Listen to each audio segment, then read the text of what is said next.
everyone, and welcome to Screams After Midnight. I am Peter, that is Tim, and we talk about horror movies on this show. And this episode is returning to a franchise that we've been working our way through for the last, 5-6 months, something like that. But this Jurassic Park. No. Oh, This okay. is Friday the I 13th. watched the wrong movie. This is Friday the 13th, Part 5, A New Beginning. Don't let the final chapter thing of the last one fool you. We're here at Part 5 now. So Finally in double digits. we will... Tim, do you know how math works? Hey, I will have you know, I have seen all the Cube films. I am very well versed in mathematics. What's the name of the third one? Cube Zero. I was trying to trick you. Alright, so we'll start spoiler free, as we always do. And we'll warn you somewhere in the middle about spoilers, and that's what's going to happen. So Friday the 13th, Part 5. We won't spoil why people don't like it, usually, because that's a spoiler. But this is universally kind of one of the weaker ones for most fans. At least until you get to number 9. More than that in a few months' time. But so this is the one that takes place at a sort of a care home for teenagers who are disturbed, shall we say. Or just like to have sex. I mean, well, to be fair, teenagers in all these movies like to have sex. Sure. They're at least telling me that these are all troubled individuals, orphans and mentally ill kids, basically, is basically the thing.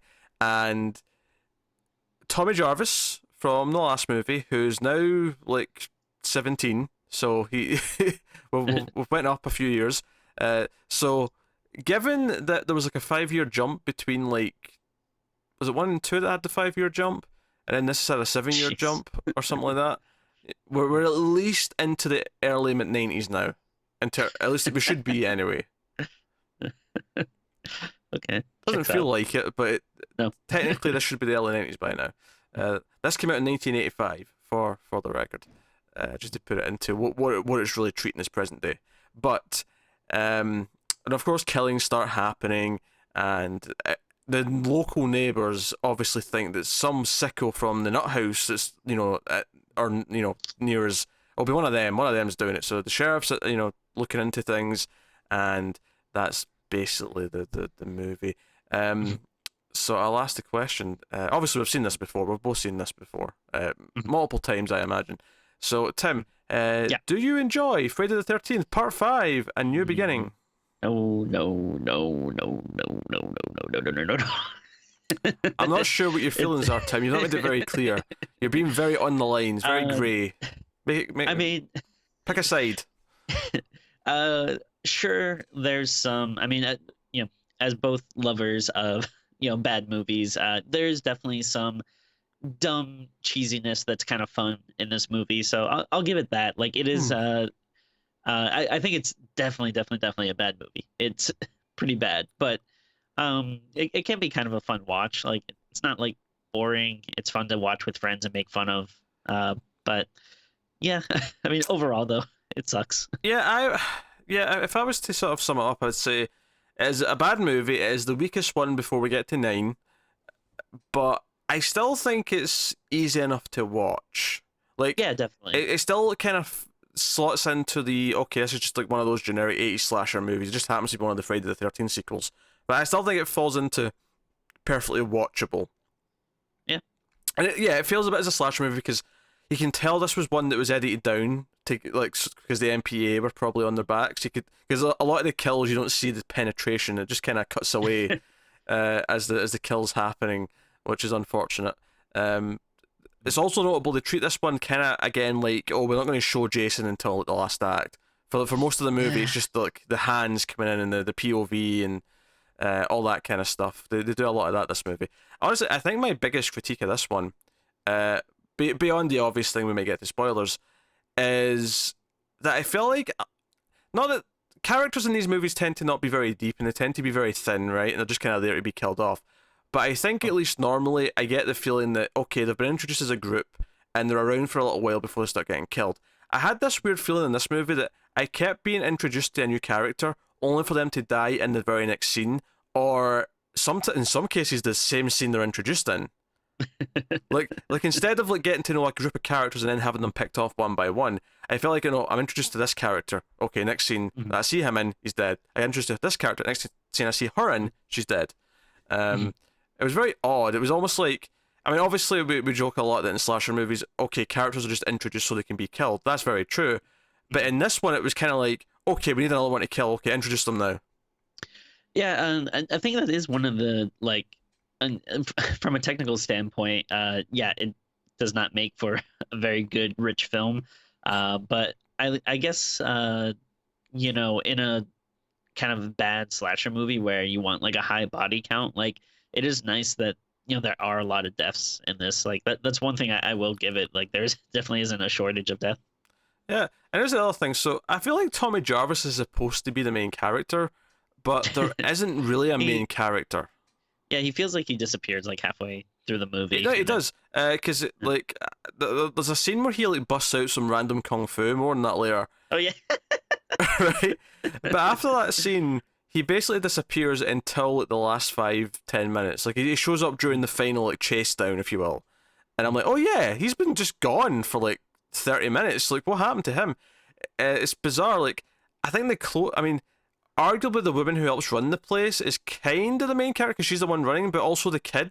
Like it's kind of shared between them, but there's no true like this is the final girl kind of thing. There's no real character like that, which is kind of bizarre. But not that I'm going to critique that too much, because at least I mean, you could argue they were trying something different. Like, okay, we don't want to just have the final girl again, because slasher movies always have the one girl that lasts it till the end. Okay, sure, like I'll accept that. But that'd be like one of my kind of observations watching this, was just how it was kind of weird that it didn't feel like it really had like a main focal point for the characters. And I felt there was some characters who, now sometimes you'll get in a slasher movie where a character will disappear and we won't see their death, but they'll show up in the body count later, right? But it'll be played as if, okay, it was a mystery where they went, and then it'll be, oh my god, they're dead too. And you can do that once. You can do that with one character. I felt there was like 3 or 4 characters in this who I was never even wondering where they were. It never played it off as mystery. Like, normally you'll see them wander off somewhere, and it'll be like, okay, dun dun dun, what's going to happen to them? Like, I felt like some characters in this, one in particular that really bugged me, where he just kind of like, it was in a normal scene. There was no threat of danger. There was no hint of like anything happening to him, and then just like 15 minutes later, when the final chase is happening, oh no, he's stapled to a tree. Okay, sure, that happened, I guess. Yeah, yeah. It's the characters aren't really super deep in this. Like I feel like they are trying to make like kind of like characterizations of these people, but I feel like they don't like stand out. Like you got like the the girl that's kind of like I don't know, I guess kind of like punky or whatever, and it's like listening to music and stuff. Well, that's her entire character. Is she always has headphones on? That's her entire character. Yeah, but it's like I feel like it still is not like very like memorable, and I don't know, I feel like they try to do that like some other characters, like you have like the kind of like angry dude or whatever, and yeah, and then the kid, his whole thing is that he worships his brother and he wants to go see his brother, and then once he's seen his brother, that's just kind of that done. That's kind of Although I will say, man, we're gonna get into it, but that scene with the brother, like after they leave, it's like, what is going on here? There's the neighbors, like this farmer woman and her son who like live close by, are like these. Pete, you don't have to. I mean, you don't have to play it nice here. These people are like hillbilly mountain folk. Like they're sure. I was trying to be politically correct, Tim. Okay. Hey, nothing against hillbillies or anything here, but these people are like, playing to the rafters. Like they're wackadoos, like ooh, ma. Especially the son. The son is that sort of cliched character who always listens to his mother and has no thoughts of his own. But what I was getting is though, they like show up and like, we want those nut jobs away from us. Like, these sickos come near our house, I'm going to shoot them. And I'm like, you sound crazier than any of the characters that you're claiming are the crazy ones. Like, you sound like absolute nut jobs. So yeah, wacky character, which is fine. Like Yeah. I don't mind them because those are the sort of characters that I expect to be the side characters in this Friday the 13th movie. Mhm. It's the fact that none of the main like group are remotely interesting or likable or anything. Yeah. And in So fact, again, going back to the whole thing where I was saying how obviously characters are introduced to be killed off in a slasher movie, but here it's very in your face. It's no, let's introduce them and then kill them off in the very same scene or the next scene. Mhm. Along those same lines, okay, so you know how in horror movies and slasher movies, especially from the 80s, it was like, okay, we're going to hire a bunch of actresses just for their boobs, right? oh sure. That was a thing. Yeah. Because it's okay, let's just hire pretty actresses who are willing to take their tops off, and that's why they're cast, right? And you know you can debate exactly how true that was, but you know, there's a reason why that's a joke about the time period. Yeah. This movie literally cast a Playboy, Playmate. Is that what they're called? I can't remember. I've never read Playboy if I'm honest. So I recently bought my first issue, like what was it, last month? Just because it had an exclusive Hellboy comic on it. oh that's right. I was gonna say why last Yeah. month. Oh, I remember this now. Yeah, there was a Hellboy thing inside it. But it actually made me super pissed because those things are kind of expensive. It was like $15 for one What? issue. Yeah, it was like $13.99 or something like that. And then but it's like, um, I really want the Hellboy comic. It was only like 5 or 6 pages or whatever. Ugh, Does Hefner realize the internet exists? Like, I don't know. it's free online. I mean, I don't mean the magazine. I mean, you know, getting pictures of boobs is free online. Like, you can do that quite easily. But anyway, so the actress so there's a really gratuitous scene where this playmate whose name I found out when I looked at IMDb. I was reacting to this before we started recording, and Tim was asking me Okay, what this is it. I was thinking about. And I said, I'll tell you on the show, Tim. I'll tell you on the Okay. show. I want your reaction live on air. Her name is Debbie Voorhees. Oh wow. Okay, interesting. So they got a model from Playboy who's named Voorhees. That's just kind of Wow. amazing. And, But so and she played the mother, like the hillbilly no, mom. No? no, she was the one who has sex in the woods with the boyfriend, and That makes sense. well, that's a normal enough scene in a slasher movie. It felt like to me that they were really like going like after the sex scene was over and the guy went to pee or whatever. Like Mhm. she was lying there just posing in the sun, like nude, and it was like they're really like milk. I mean, pardon the expression. They're really milking her boobs here. Like they're really like, oh, we've got her with the nice big boobs. We're going to really show Yeah. them off in a really long scene. Because even though, don't get me wrong, slasher movies are typically pretty guilty of just let's have some topless girls. This one goes on for a while of just her just lying there like, hey, boobs. Like, sure, they're great boobs. I'm not disputing that. Like, fantastic boobs. But I did turn away. I told my cat to nudge me when it was over. but no, so again, it's just going back to that thing where it's guilty of the same things that most slasher movies are guilty of, but it seems to just be like turned up to 11. Like it's in your face. It's like, okay, we're not even going to pretend that we have any class with this one.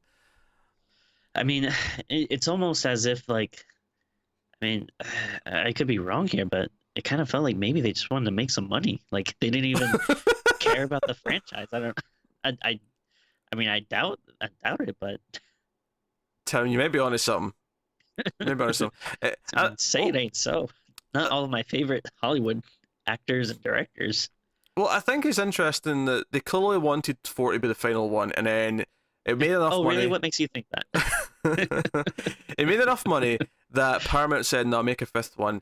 And I wonder, yeah, if they hired someone who was just like a, Danny Steinman, whoever he is, like the director, like he's just a hired gun because then 6 is quite often a favorite amongst fans, and I wonder if it's like, okay, with 6 we're going to like, first of all, fix the big thing that everyone didn't like about the 5th one. We'll get to that in spoilers, but also, is it just a case of hiring someone who is passionate and wanting to do something with the franchise?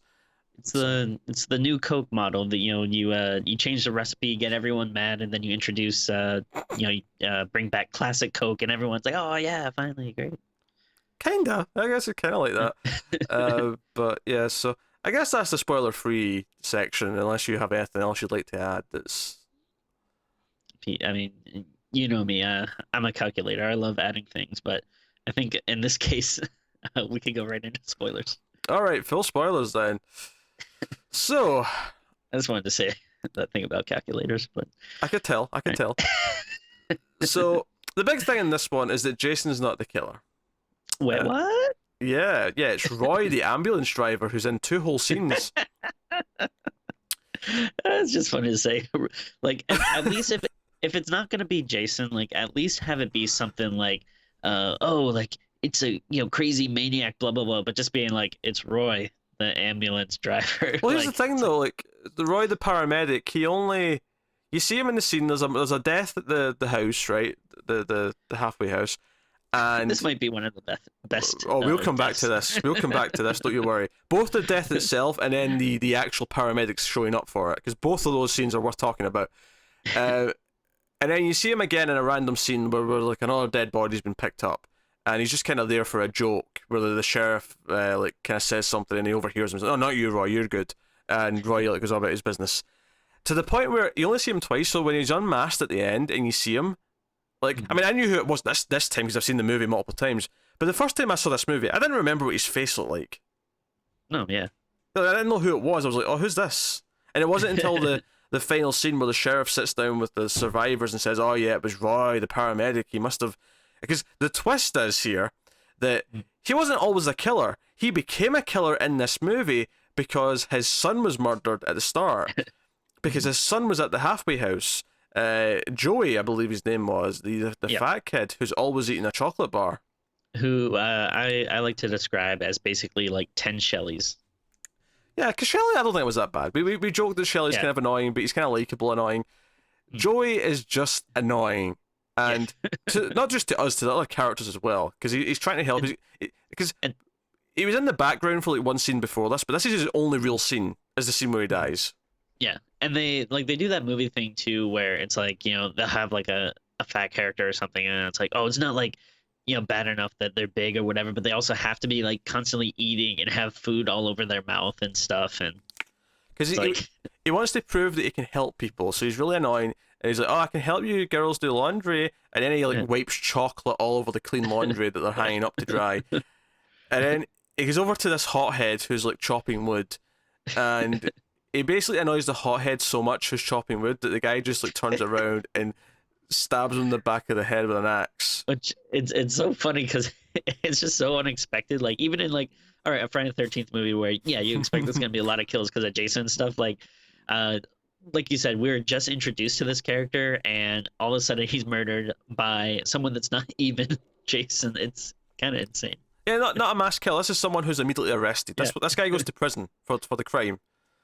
And it's like, to be fair, okay, Joey is annoying, but like, he's only annoying the guy for like 5 seconds. Like, to be fair, the guy definitely loses his temper pretty quick. Oh yeah, I mean, well this is why he's at the house, right? I mean, he's clearly got some issues.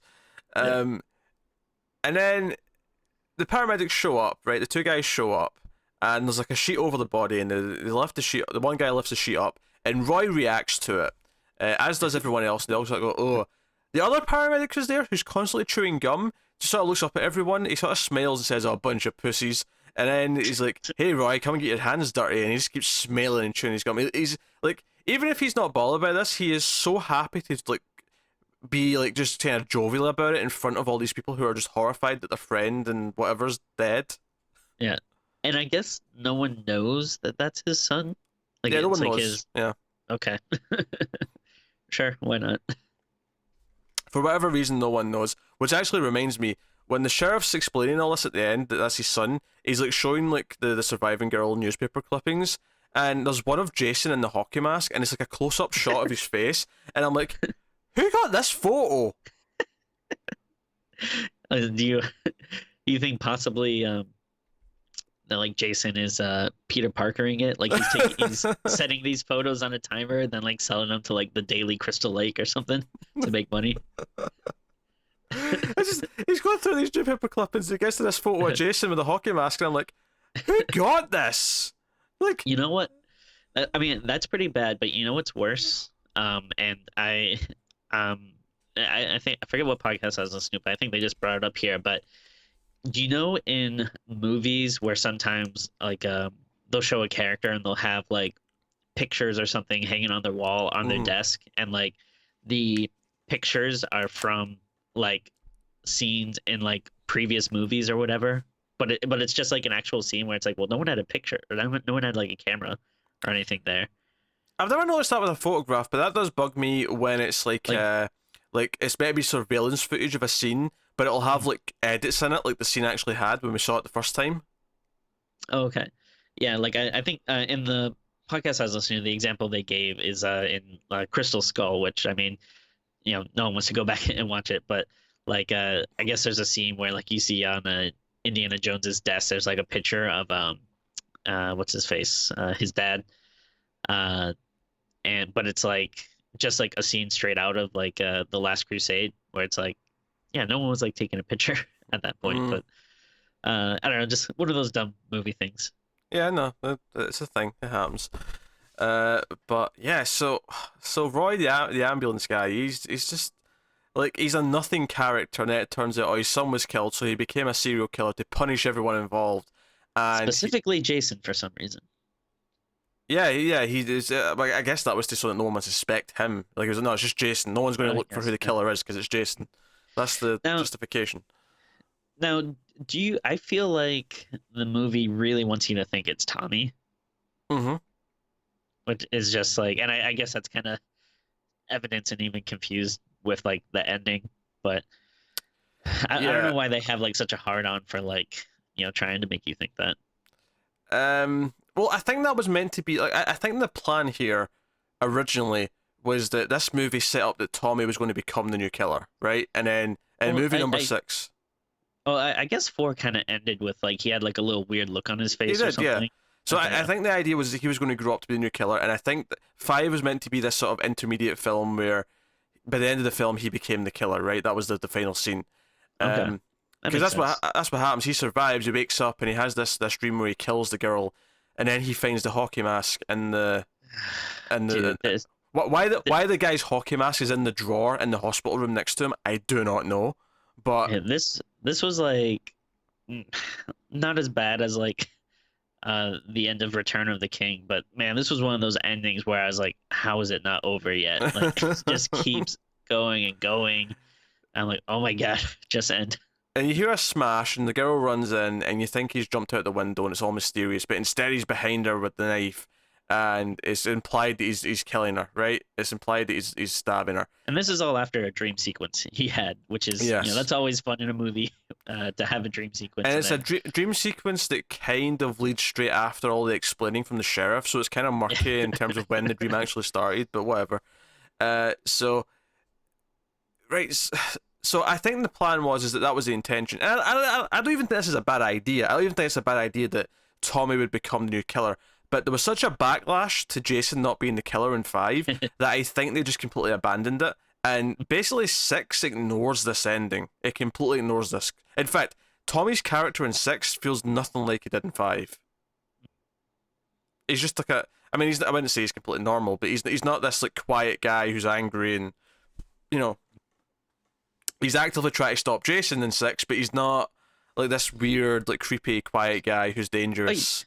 Hey, yeah, speaking of which, yeah, there's like like Tommy is he just like will go off at like the drop of a hat. Like there's a scene where he like beats on like some dude. Yeah, no, this tough guy who has sex with a playmate, right? Later on, he it's breakfast. It's the day after Joey, the annoying fat kid, died, right? They're at breakfast, and there's this awkward moment where the girl set too many places. He's like, oh no, we don't need a place for the dead guy, and Tommy comes in a little bit late, and one of the guys is like stole one of his masks, right? Because they set up that he still brought his mask with him that he made in the fourth movie, and he scares him. And the guy's like, "Oh, what's up, Tommy? Can't you take a joke?" After he gives him a little fright, but he keeps sort of like aggressively doing that to his shoulder, not quite punching, Yeah. but just like that, like but just a little bit too aggressive. And Tommy just grabs him and flips him into a table, and then starts punching him repeatedly in the face. And they have to intervene. And all I could think was, you know, yesterday one of your patients killed another patient, and then today this other guy is now beating the shit out of someone else. And all I could think was, this halfway house should not exist. You're fighting for it to be a thing, and I'm like, no, you have no handle on any of these people. Which that was another thing. I felt like they were setting up the couple who run this place to be the main characters as well, because there's like a Oh scene yeah. with them early on where they're like phoning the sheriff, but you know what's happening and stuff. Mhm. And instead, again, because it was the guy, it's the husband that runs the place who just disappears and then appears stapled to a tree later on. He is a Yeah. nothing character. I thought he was being set up as one of the main characters, and he is not at all. Yeah, that was weird. I do want to kind of go back to an earlier scene because you mentioned, Oh, fire Tommy's still away. doing he's still doing his mask scenes, and I don't know, I find this like really funny, but in one of the opening scenes where he's like moving in and you're introduced to Reggie and they're talking in his room. Yeah, Reggie's the little uh kid, just for yeah, reference. so they show you know Tommy unpacking stuff, and then like they cut to Reggie looking at him, and then they cut back and Tommy is wearing a mask, and Reggie gets all scared. They goes like, "Whoa, like what, like what happened?" But it's like you were talking to him like 2 feet away. You were looking at him. How did you not see him putting a mask on? Like they act like he just like all of a sudden like turned around and had a mask. Like no, you would have saw him doing something. I don't know. It's just a weird scene that makes me laugh. I feel that was like an editing thing where they cut out some stuff of the scene, so now it just plays really weird. Oh yeah, Yeah. yeah. It definitely looks weird. Yeah, I feel like that's where that happened. It was in the editing room. It wasn't like how they shot it. Like when they shot it, it probably made sense on the set, Yeah. and then they've chopped it up, and it doesn't make any sense at all. Should we touch upon the kind of opening scene? Like, I guess is that a dream sequence or a flashback? I guess it'd be a dream. It's a dream sequence, yeah. Because this is where you see Corey Feldman. He's got one scene in the movie where Tommy's dreaming that he's still a kid, and he's at the grave of Jason Voorhees, and these two assholes, for some reason, want to dig up the grave, and of course they wake up Jason. Just to see him. They're like, let's get a look at him. Yeah, like Yeah. it's the dumbest thing. And Jason, of course, wakes up and gets Kelly and kills people and kills Tommy, and that's when he wakes up. That's the Did scene. you say gets Killy? Yeah. Okay. I didn't know if you said that or Kelly. I was like, wait, Kelly. I was playing with words, Timmy. I was playing with words. I mean, you got Jason over here, killing people in dreams. It's like, whoa, hey, hold on a minute. Let's save this for Freddy, okay? 1, 2, Jason's coming for you. Yeah. But it is just a dream though, and like, so yeah, let's talk about the kung fu. So it's when the kung fu. It's when the girl, the wife takes Reggie to see her brother, and for some reason they bring Tommy as well, and Tommy wanders off on his own, and the son of the hillbilly woman comes out on his bike and ends up picking a fight with him, and Tommy just like breaks into like he knows martial arts. He does like some kicks and he like kind of flips him down, and I'm like, what? Like I mean, this would have been fine if we got some type of sense of like he's still scared of Jason, and so you get something like, I've been learning like how to fight ever since, like so I could be ready for him. Like if they explained something like that, I'd be fine with it. But yeah, there's no explanation other than like, oh, he is just like a crazy angry man that can do anything once he's threatened. I do like how the hillbilly son dies though. He's riding around on his motorbike. He's mad he got beat up, so he's just riding around in circles outside of his house screaming. And then Jason I could have done with like half less shots of him just screaming. That's hurt fair. Me, Ma. He hurt me. That's fair. So Jason just sticks out his machete, and he rides into it and dead. Again, it'd have been nice to see it more, but Yeah, and if there's any big complaint about the movie, it's that I do think there are like some pretty cool death scenes, but yeah, you don't really see them. Yeah, because the Playboy model, like she gets like garden shears in her eyes. Yeah, I like the guy that kind of gets strapped to the tree, and then like kind of like twists his tightens his head to it. Yeah, but again, it'd be nice to see it from because that just ends with like not Jason, Roy's hands pulling on the belt that he's got around him. Yeah. Here's a moment I thought was weird. Oh, just one. Well, it was an editing thing. Well, first of all, I thought it was weird because I was like, okay, again, I have no idea the names of these characters because they're nothing characters, but it's more the kids. So you've got the punky one with the headphones, right? But you've got another girl, and you've got this other guy who's got a mild stutter, right? And the guy with the mild stutter and the other girl are watching this old movie, and during the movie, she's getting a little bit scared, and he's like, oh, she's getting scared. I like this. and he starts to like basically say that he likes her, and then when she's kind of just sort of like going along with it, he's like, "Oh yeah, I like you too. You're fine." But she's wanting to watch the movie essentially. He ends up saying, "I want to make love to you," and she just starts laughing at him. She's like, "What? Come on, man!" And he gets these feelings hurt. So he just goes upstairs and tries to go into like the headphone chick. So he opens the door to talk to her, as if he's just going to try his luck with her, and then she gets mad that she doesn't respond to him. She tells him to piss off, so he shuts the door. He just like turns around and Jason's just standing there and immediately kills him. Like there's no build up to this whatsoever. There's no like hint that this is actually a kill scene or a build up to a kill scene. And now that you can't have it come out of nowhere, but he literally just closes the door and turns round when there's no like feeling of suspense. It just happens. It's weird. Yeah, no, that is definitely strange. And like, so the angry kid that kills Joey in the beginning, like he's just taken away by the police, right? Yeah, he's gone. So he's like the one dude that doesn't get killed supposedly by Roy. And like that's like, why doesn't he like just, I don't know, try to break into jail or something, take out his revenge on him? Like what? Actually, no. Is there a scene where like the transport with him? I don't think so. At least I don't remember. There was definitely something on a road, because that was the scene where Roy was like there for the second time. That might have been something to do with that, but maybe I missed it. But it does seem weird. Like at least, okay, like I get, the other Friday the 13th and Jason's like technically, he's killing people that didn't really have anything to do with Jason's death, but you can kind of see how he hates all camp counselors because they were ignoring him, like whatever. But like these people, they're just like, they didn't do anything. It was one very specific person that killed his son. Yeah, but he blames them even having this house here, and he blames everyone that's looked after him and should have been doing a better job. And I guess it's just such a thin motivation. Do you want to talk about maybe one of my favorite scenes is the scene with Reggie's brother after they leave? Yeah, we meet Reggie's brother, and basically he lives in a van. So why Reggie had to go to him, I'm not sure. But he goes to the van and he introduces him to his girlfriend, and then Reggie pretends that the wife that runs the place is his girlfriend for some reason.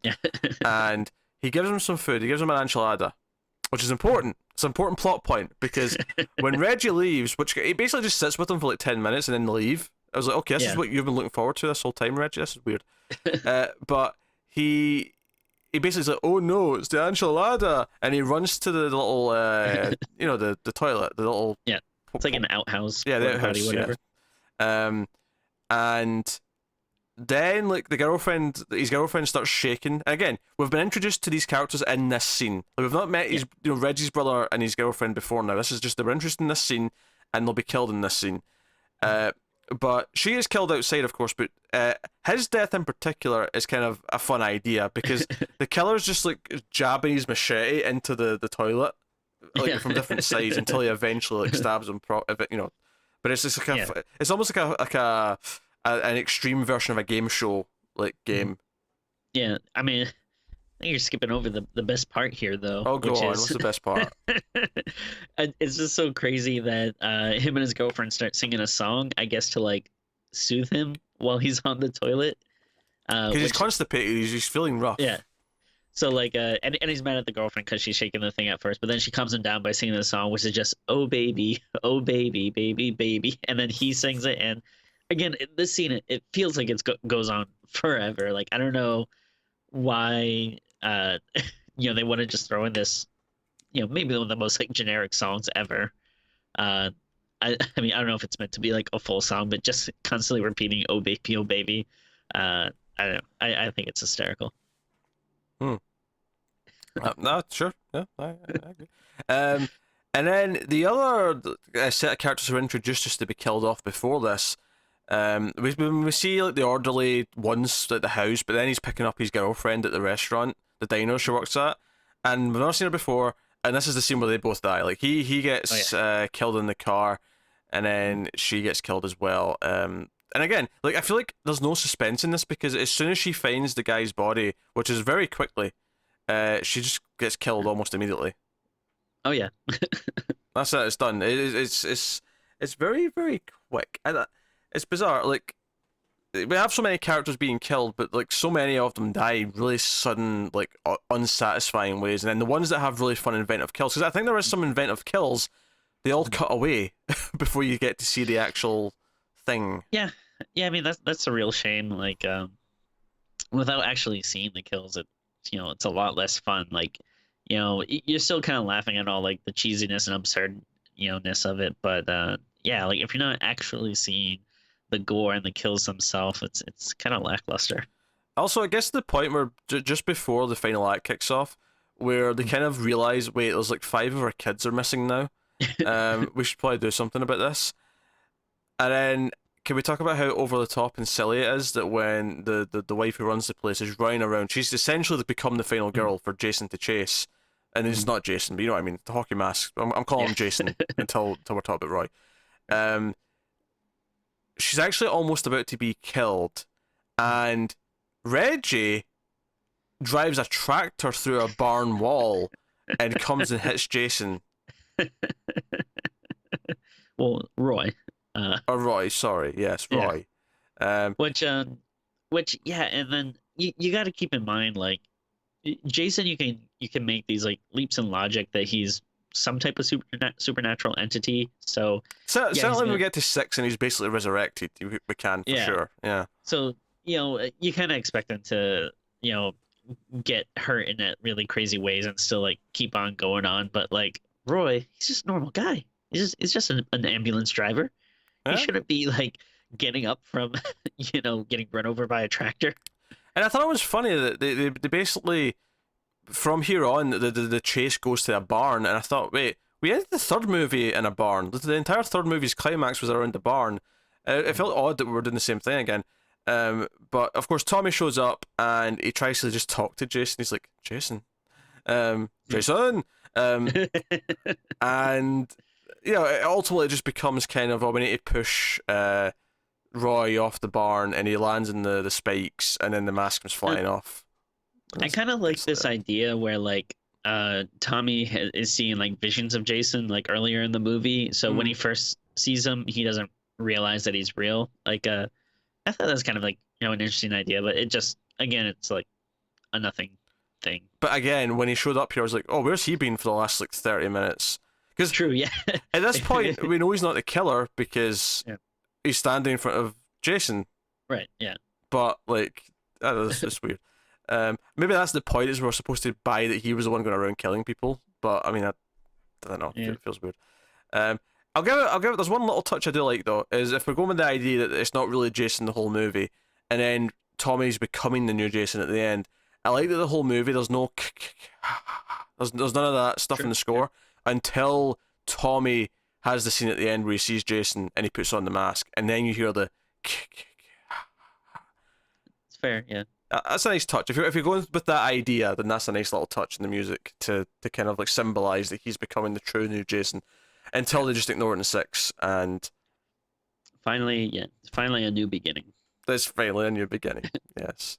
And I love that they made sure that everyone knew. They called the next one Jason Lives, just to make sure everyone who was pissed off that this one wasn't actually Jason. So it's a weak entry in the series for sure. Like there's no doubt about that. Now, did this come out after Dream Warriors? I don't think so. No, because Nightmare 1 was only 84. So I mean, this was probably the same year as Nightmare 2, and then I think Nightmare 3 was 87. Oh, okay. I was just trying to draw some parallels there because that one takes place in like a mental institution, and nah, this one comes first. Similar. So if anything, Craven was copying this. I doubt it. I'm joking. I feel at some point like there seems to be these tropes in like these horror franchises where like at one point eventually they always do this, and I feel like the mental institution always happens at some point. No, that's true. There's definitely some parallels there between the franchises. And I forget, did we even mention how Roy dies? Oh yeah, he falls onto the there's the farming equipment, the big spikes. Spiky thing, yeah. just in case if people didn't know. Yeah, falls on that, gets impaled. Also, yeah, they do this cheap thing where he falls off the top of the barn, and they look over the edge, and then he jumps out as if he's been hanging on. But when you see it outside from outside the barn, there's nothing lower down he could have been hanging on to. Like, Yeah, I they would know. have had to have seen him hanging on to the edge. Like, it's one of Yeah. those cheap movie scare things. Yeah. But hey, that's Friday 5. It's not, like I say, there's enough of like a sheen to the production that it's actually still an easy movie to watch. Like, it's definitely, there's Sure. much worse 80s slasher movies in this one. There's much better, but there's also Yeah. worse. Yeah. So I still don't skip this. Like, I never watch 9 unless I have to now. Mm. Like, like I'll watch 9 when we have to review it, but I'm never going to Yeah. watch 9 because I want to again. But when I'm working through Yeah. the franchise, I'm not going to skip this one. I still put it on. I still watch it. Yeah, that's fair. And yeah, I definitely think this is one that's, best watched with some friends or making fun of it, or Hmm. I don't know if you want to live tweet it or something like that. Something that can, keep you entertained while you're doing it. Yeah, there's definitely fun parts. It's hard to say that any of it is like making any type of resemblance of it being good. But yeah, Uh, so who do you like better? Do you like this Tommy Jarvis, or do you like the Paul Rudd Tommy Doyle in is that I always forget, is that Halloween Tommy 5 or Doyle, yeah. 6? Tommy Doyle, Halloween 6, Curse of Michael 6. Myers. Okay. Who's the best Tommy? Now, are we saying specifically 5's Tommy Jarvis? Let's leave 6 out of it. Right, okay. I mean, Halloween 6 is a worse movie, so I'll take this Jarvis. Interesting. Okay. Halloween 6 is absolute garbage, Tim. Hey, I'm not gonna defend it. Yeah, I mean, I didn't like it. it's worse than Friday the 13th 5 for sure. Like, there's no doubt in my mind about that. But that's Friday the 13th. So we'll rate the film. We'll rate it. Tim, what would you rate Friday the 13th Part 5? A New Beginning. Here's what I'll say. The again, some fun moments, and I think, like, for all the problems, you can talk about with like the story and the characters and Jason not being there, all that stuff, blah blah blah. That I feel like I could give more of a pass if the kills were better, and like again, I think the kills were good. You just, like you said, you didn't see them, and so if there was more gore, if they actually would focus on show you the kills as they happen, I think that would bump this up from being like, a bad but kind of fun cheesy watch to being like all right, it's still bad, but like, there's more to it and more you can soak in. So Yeah. with that being said, I think, I think I'm gonna give it maybe a 4.5. No, actually, let's do a straight 4.